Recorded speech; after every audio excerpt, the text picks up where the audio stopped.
Kenapa milih arsitektur?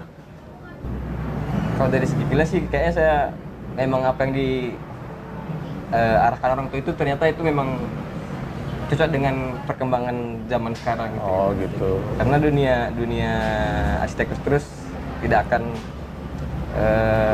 punah dengan peradaban zaman gitu. Karena setiap manusia pasti butuh ruang gitu kan.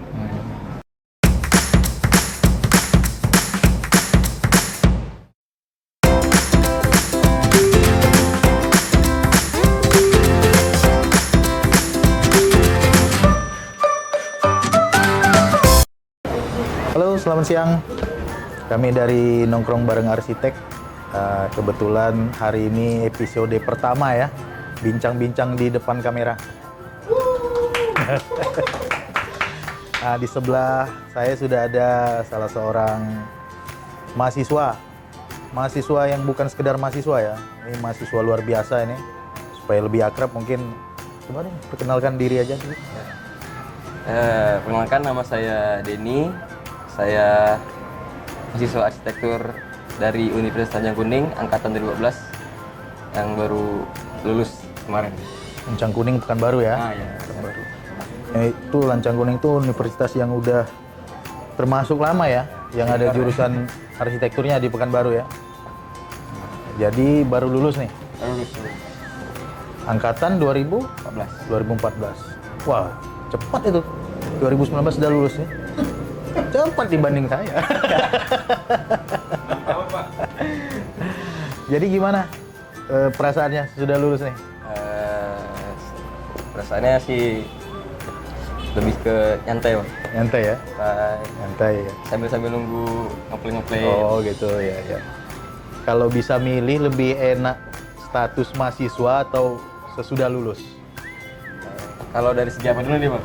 Dari segi apa lah ya? Dari segi inilah. Wow. Segi kesibukan. Dari kesibukan mungkin mahasiswa sendiri sibuk dengan tugas. Ya dari bentuk tugasnya kan masih dalam bentuk proyek fiktif gitu kan. Mungkin setelah tamat mungkin harapannya bisa berkarya gitu kan. Oke.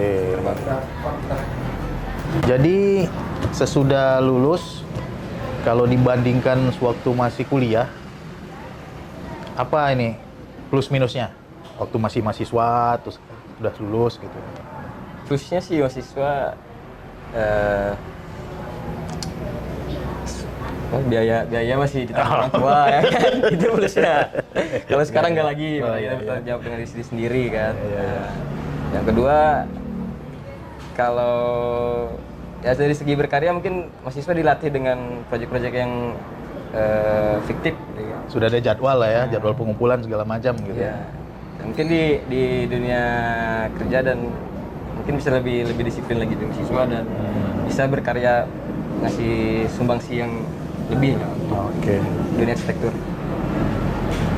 Jadi kalau dipikir-pikir gitu atau jadi pertanyaan gitu kan selalu apa namanya untuk mahasiswa awal, terus karena kita jumpanya Denny udah selesai kan, pertanyaannya ini kenapa milih arsitektur dulu? Milih arsitektur. Sebenarnya background sendiri sih, Bang, background dari jurusan STM. Dan awalnya tuh minatnya bukan ke gambar, itu ke mesin. Oh gitu. Tapi ternyata diarahin orang tua untuk karena di masa depan kan nggak mungkin kita bekerja dengan otot lagi gitu kan, ibarat dengan pikiran juga bisa gitu. Makanya diarahin ke gambar, terdamparlah di arsitektur. Jadi kalau misalnya bisa milih, bisa kembali ke masa lalu gitu, memang tetap milih arsitektur atau ada pilihan lain kira-kira? Kalau dari segi pilihan sih kayaknya saya memang apa yang diarahkan orang tua itu ternyata itu memang cocok dengan perkembangan zaman sekarang gitu. Oh gitu. Karena dunia arsitektur terus tidak akan punah dengan peradaban zaman gitu. Karena setiap manusia pasti butuh ruang gitu kan. Iya. Itu juga tuh. Itu jawaban yang sangat filosofis ya. Mulia sekali. Sangat mulia. Oke, dikat dulu. Aku lupa pertanyaan. Jadi, Den selama jadi mahasiswa ya pasti udah ada tugas ya, banyak ya tugas. Tapi kan selain tugas juga biasanya kan kalau mahasiswa ada juga kegiatan-kegiatan lain di luar akademis lah. Ada ngerjain project-project lain nggak selama jadi mahasiswa atau ada kegiatan lain mungkin di himpunan atau apa gitu?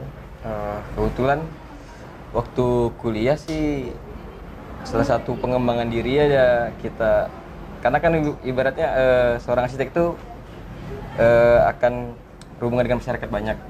Tentu kemampuan public speaking yang baik harus ditekuni juga kan. Nah, jadi saya juga aktif di organisasi-organisasi kampus seperti himpunan dan juga ikut acara akbar dari mahasiswa arsitektur sendiri se-Indonesia. Oke. Dari situlah banyak pengetahuan, ilmu dan teman juga di situ. Jaringan ya. Nah, jaringan.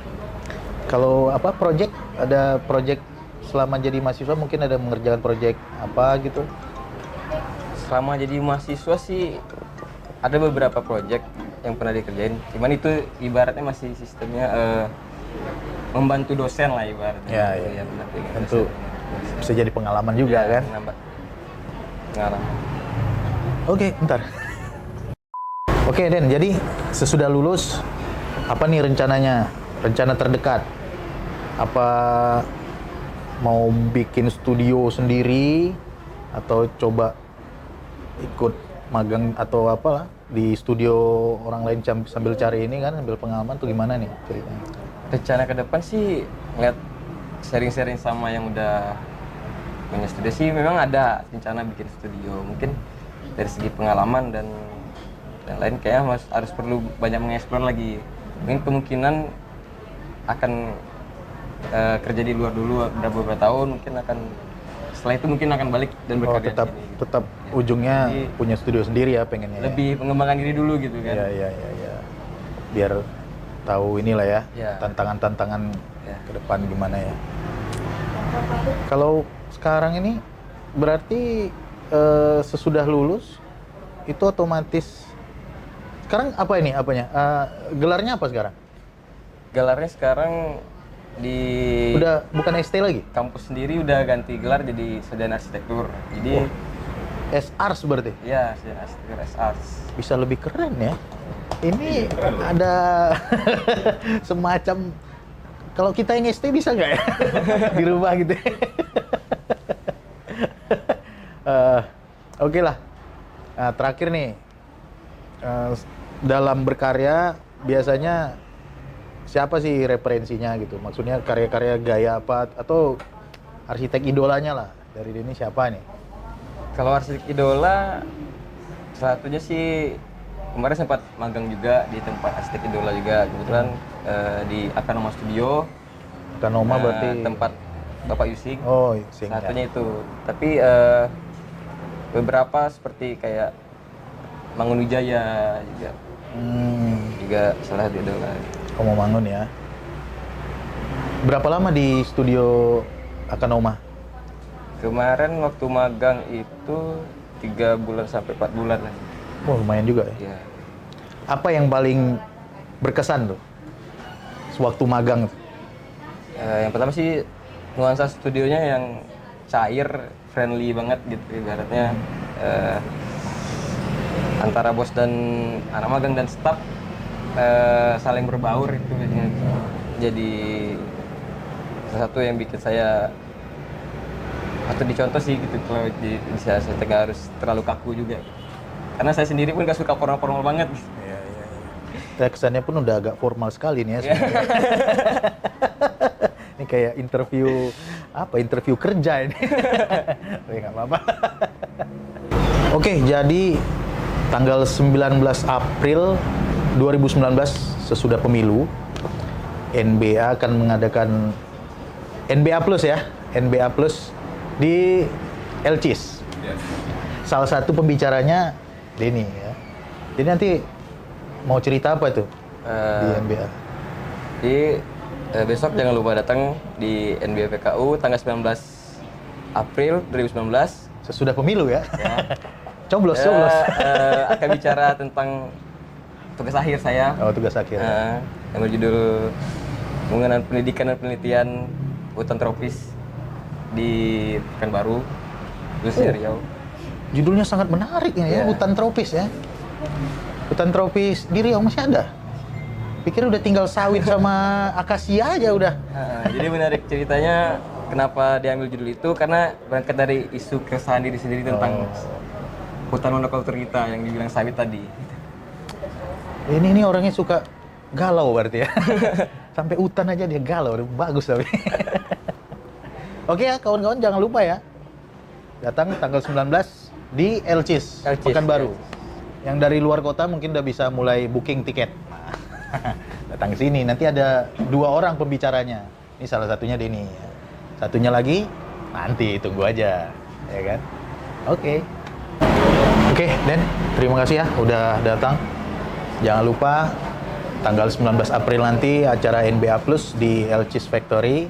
Salah satu pembicaranya Denny, khususnya untuk mahasiswa tingkat akhir ya, supaya ada referensi. Nah, kami juga dari NBA mau mengucapkan terima kasih kepada Backcraft karena sudah menyediakan dan mendukung kegiatan NBA dengan ini ya, kamera yang bagus ini juga satu lagi nih. Nah, yang kurang mungkin ini ya, ini belum disediakan ini. Sekaligus untuk tempatnya di Elcis Factory. Oke, sampai jumpa tanggal 19.